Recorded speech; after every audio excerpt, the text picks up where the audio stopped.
Life is unpredictable. आपने एक सपना देखा था, उस सपने को पूरा करने के लिए आपने बहुत मेहनत किया था, लेकिन होता है ना, ही हैज़ प्लान्ड एवरीथिंग। आप जो सोचते हैं वो हो गई, इसका गारंटी कौन दे सकते हैं। हमारे पास तो सिर्फ मेहनत है, इच्छा है, लेकिन वही इच्छा पूरा होगा कि नहीं वो तो उनके पास है। कहानी शुरू होती है तब जब अपने बहुत मेहनत के बाद भी उस इच्छा आपका पूरा नहीं हो पाता है।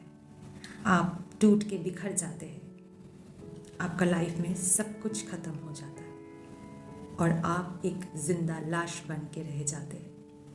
आपके सपने ही जो आप इतना दिन से सपने देख रहे थे, उसके लिए बहुत मेहनत कर रहे थे, एंड उसके बाद जब आपने फेल कर गया, वही सपना आपके फ्रेंड्स आपके सामने पूरा कर रहे होते हैं और तब भी वही सपना फिर से पूरा करने का आप कोशिश करते जाते हैं। एक चीज़ बहुत दुख देती है जब आपके सामने आपके ही फ्रेंड्स आपका सपना पूरा कर रहे होते हैं और तब भी आप सिर्फ सपना ही देखते जाते रहते हैं। नमस्कार, मैं हूँ चिंतित भावना एंड ये मेरा यूट्यूब चैनल चिंतित भावना। कहानी शुरू होती है 2016 से, जब मैंने सोचा था कि मैं BHU से मास्टर्स करूँगी। मेहनत तो बहुत पहले से शुरू हुआ था, लेकिन काश उन्होंने शायद प्लान ही नहीं किया था। मेरा पूरा नहीं हुआ BHU से मास्टर्स, क्योंकि मैंने एग्ज़ाम क्रैक नहीं किया था। सब लोग, मेरे फ्रेंड्स, कोई मास्टर्स करने चले गए, कोई कोचिंग सेंटर में गवर्नमेंट जॉब के लिए प्रिपरेशन कर रहे थे। मैं घर पे बैठी रही, क्योंकि मेरा इतने दिन का मेहनत, इतने दिनों से मैंने चुन चुन के मेरे सपने को बुना था, वो सब खत्म हो चुका था। मैं पूरी खत्म हो चुकी थी एंड मेरे पास कोई ऑप्शन नहीं था। अब मैं क्या करूं? मुझे तो मास्टर्स करना था BHU से, नहीं हुआ, और मुझे गवर्नमेंट जॉब का कोई शौक ही नहीं है। क्या करूं? 3-4 महीना ऐसे ही बैठी रही घर पे। उसके बाद सोच रही हूँ चलो थोड़ा पॉकेट मनी को ढूंढते हैं। मैं एक मिडिल क्लास की फैमिली हूँ, लेकिन ऐसा नहीं है कि घर नहीं चल सकता। लेकिन उस टाइम मैं इतना डिप्रेस हो गई थी कि सोचा चलो बैठी ही हूँ तो कुछ ट्यूशन पढ़ा लूँ। कहानी शुरू होती है जब मैंने देखा मेरे हाथ में कुछ नहीं है बचा, तब मैंने सोचा चलो अब सही कुछ करते हैं। जब मैं ग्रेजुएशन में थी तब मेरा सपना था कि मास्टर्स करूँगी, फिर उसके बाद PhD करूँगी। मेरा टीचर बनने का शौक कभी नहीं था। टीचर जॉब को मैं उस टाइम में पसंद ही नहीं करती थी, लेकिन उन्होंने प्लान किया था सच में, and I believe in God कि वो बहुत अच्छा प्लान करते हैं। मेरा ग्रेजुएशन सिलीगुड़ी से हुआ था, जो मेरे घर से 3 घंटा लगता था। मैं सिलीगुड़ी में ही रहती थी उस टाइम में, घर नहीं जाती थी, बहुत कम। और आफ्टर कंप्लीटिंग माई ग्रेजुएशन मैं सिलीगुड़ी में ही रह गई थी। तो मैंने सोचा चलो अभी ट्यूशन करते हैं। इधर उधर पड़ोसी को, आसपास के पहचान को मैंने बोल दिया था अगर कोई ट्यूशन मिले 9 to 12 का तो मैं पढ़ाऊँगी। ऐसे ही करते करते 2-3 दिन के बाद मैंने एक दुकान पे गया गिफ्ट खरीदने के लिए। उसी दुकान पे एक न्यूज़पेपर था, उसमें लिखा था मैथ, फिजिक्स, केमिस्ट्री का सेपरेट एंड बायोलॉजी का सेपरेट ट्यूटर चाहिए। मैंने नंबर देखा, उसी नंबर पे मैंने घर पे आके कॉल किया। नेक्स्ट दिन उस गार्जियन से मेरा मुलाकात हुई एंड ट्यूशन ठीक हो गया था। स्टूडेंट थी क्लास 11 की, CBSE बोर्ड की। मेरे फर्स्ट ट्यूशन स्टार्ट हो रहा था। वो स्टूडेंट के 3 महीने बाद उसका बोर्ड का, दैट मीन्स 11 का फाइनल एग्ज़ाम था। मैंने दिसंबर में ज्वाइन किया था एंड मार्च में उनका फाइनल था। जो इंसान कभी सोचा नहीं था वो टीचर बनेगा, वही इंसान अभी टीचर बनने वाला था। लाइफ कितना खिलाती है हमें, कितना पिलाती है हमें, कितना मज़ा दिखाती है, कितना अप्स एंड डाउन्स दिखाती है। इसलिए ही तो लाइफ को हम जीते हैं, जी जान से जीते हैं। आप अगर हमें सुन रहे हैं तो आपको शायद पता होगा कि मैं बहुत हिंदी में अच्छी हूँ। ऐसे ही मैं पढ़ाने में अच्छी थी। मजाक नहीं कर रही हूँ, सच में। उसी टाइम मुझे कुछ भी नहीं पता था कैसे पढ़ाते हैं। मैं जाके बुक्स निकालती थी 11 का, उस चैप्टर को निकालती थी एंड उसको एक्सप्लेन करना शुरू करती थी। अभी जैसे लगता है मैं कितना ही खराब पढ़ाती होंगी। मतलब अभी मुझे कॉन्फिडेंस आ गया है कि इसको ऐसे पढ़ाते हैं, टेक्निक्स मुझे समझ में आ गया है। लेकिन उसी टाइम उस स्टूडेंट को जब पढ़ाती थी तब कैसे ही पढ़ाती थी, अभी जब पीछे मुड़ के मैं सोचती हूँ मुझे खुद के ऊपर हंसी आती थी। लेकिन I am great thankful to her कि वो मेरे साथ नहीं छोड़ी थी। 11 का कंटिन्यू करा, उसके बाद उसका एग्ज़ाम दिया। मैं तो सोचने लगी शायद वो क्या ट्यूशन कंटिन्यू करेगा, क्योंकि मैं खुद के ऊपर डाउट थी क्या ही पढ़ाती थी मैं। लेकिन हाँ, मेहनत ज़रूर करती थी जी जान से। जो नेक्स्ट दिन पढ़ाऊंगी उसके लिए मैं खुद पढ़ती थी, आके एनसीईआरटी का चैप्टर निकल के मैं खुद पढ़ती थी। गूगल से कुछ पिक्चर वगैरह, अगर कोई दूसरी बुक्स में पिक्चर वगैरह या मेरा ग्रेजुएशन लेवल का कोई अच्छा नोट्स या पिक्चर है तो उससे पढ़ के उसको समझने का कोशिश मैं ज़रूर करती थी। हाँ, मैं अच्छा टीचर नहीं थी, लेकिन मैं अच्छा टीचर बनने का प्रयास कभी नहीं छोड़ा था। 100% दे के मैं पढ़ाने का कोशिश करती थी। मेरा फर्स्ट ट्यूशन का सैलरी था 1500, उसी से मैंने शुरू किया था। वो स्टूडेंट जिसके ऊपर मैं आभारी हूँ, जो मेरा बेस था टीचर बनने का। I am greatly thankful to her. उसके पढ़ाने के बाद उन्होंने मुझे बोला कि मैम आप नेक्स्ट ईयर 12 को कब से स्टार्ट करेंगे। मतलब सुन के ही मुझे बहुत खुशी हुई थी। सच में अभी भी जब फील करती हूँ मुझे बहुत खुशियाँ होती है, क्योंकि मैंने कभी एक्सपेक्ट नहीं किया था कि वो मुझसे पढ़ेगा। क्योंकि इस मुझसे अच्छा बहुत अच्छे बहुत फेमस टीचर थे उसी टाइम में, लेकिन she believes in me. Class 12 मैंने उसके साथ शुरू किया सिलीगुड़ी में, और ये 2016 से 17 का बात बोल रही हूँ। 16 का दिसंबर में मैंने उनको पढ़ाना शुरू किया था। 17 का मार्च में वो फाइनल एग्ज़ाम दिया था। 17 का अप्रैल से उसी स्टूडेंट का क्लास 12 शुरू हो गया था। 2017 अप्रैल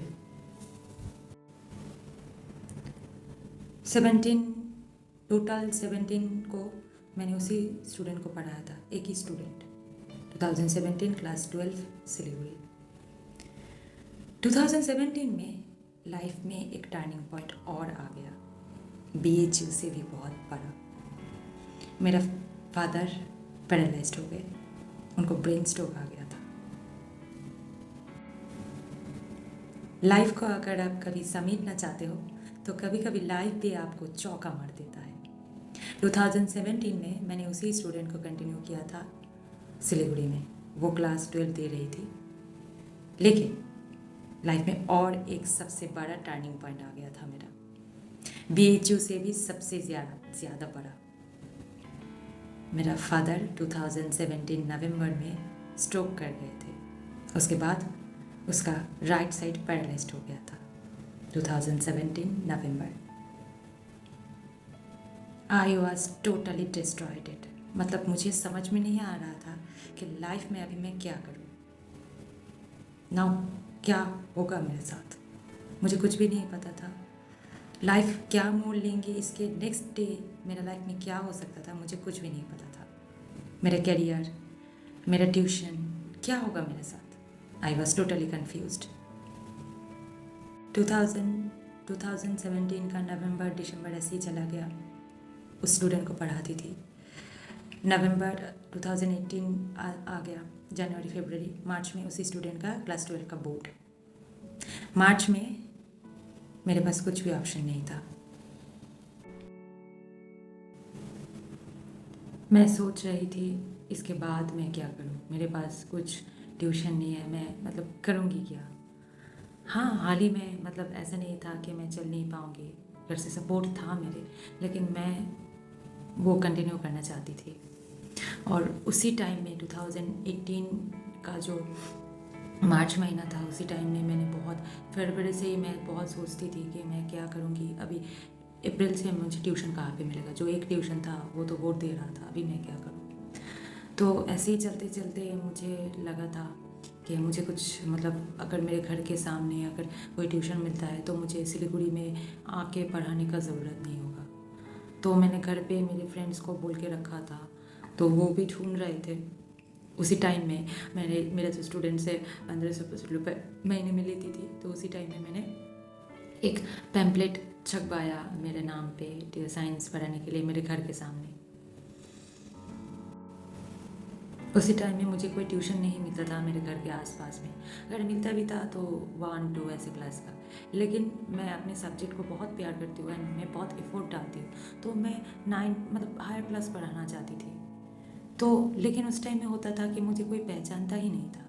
उसी टाइम में जो फेमस टीचर था सब उनके पास ही जाते थे, तो मैं अगर खोजती भी थी तो मुझे नहीं मिलता था। मुझे कोई ट्यूशन देना ही नहीं चाहते थे। क्या ही पढ़ाऊँगी मैं, खुद कुछ नहीं जानती हूँ, क्या ही पढ़ाऊँगी। मैंने और मेरे फ्रेंड्स ने पैम्पलेट छपवाना शुरू किया न्यूज़पेपर पे अपने नाम पे। सुख की बात या दुख की बात पता नहीं, बात ये था उसमें से एक भी कॉल नहीं आया था। 300 रुपये डाल के, उसी टाइम पैसे का कमी था, 300 रुपये मैनेज करके मैंने पैम्पलेट छपवाया, लेकिन एक भी कॉल तक नहीं आया। मैं होपलेस हो गई थी। ये बात था फरवरी में। उसके बाद मार्च में वो स्टूडेंट एग्ज़ाम दे चुकी थी एंड उधर से फिर से आशीर्वाद मिल गया। उसी स्टूडेंट का आसपास में एक स्टूडेंट मुझे मिल गया था क्लास 11 का। ये 2018 का अप्रैल महीना था। एक स्टूडेंट क्लास 11 का, उसका साथ ट्यूशन पढ़ाना शुरू हो गया एंड सरप्राइजिंगली मेरे घर पे भी एक ट्यूशन मिल गया था। मेरे फ्रेंड ने एक ट्यूशन दिया था मुझे इंग्लिश का क्लास 8, और उसी टाइम में क्लास 8 का मतलब साइंस होता तो अच्छा होता, लेकिन मुझे इंग्लिश ही मिल रहा था। तो मैंने सोचा चलो मैं इंग्लिश ही पढ़ा लेती हूँ, क्लास 8 का इतना हार्ड तो नहीं रहेगा और मेरे पास पैसा आ जाएगा। तो मैं मतलब मेरे घर पे भी पढ़ाती थी और सिलीगुड़ी में भी पढ़ाती थी। सिलीगुड़ी में और एक ट्यूशन मिल गया था क्लास 8 का साइंस ICSE बोर्ड। तो 2018 में अप्रैल मई महीने में मेरे टोटल 3 ट्यूशन हो गए थे।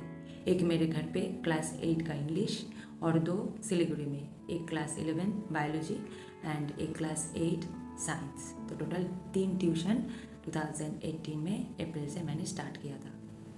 तो जो फरवरी एंड मार्च में मैं सोच रही थी इसके बाद मेरा क्या होगा, एक भी ट्यूशन नहीं मिलेगा तो मैं कैसे मतलब चलूँगी, मुझे तो मतलब पॉकेट मनी चाहिए, कैसे क्या करूँगी।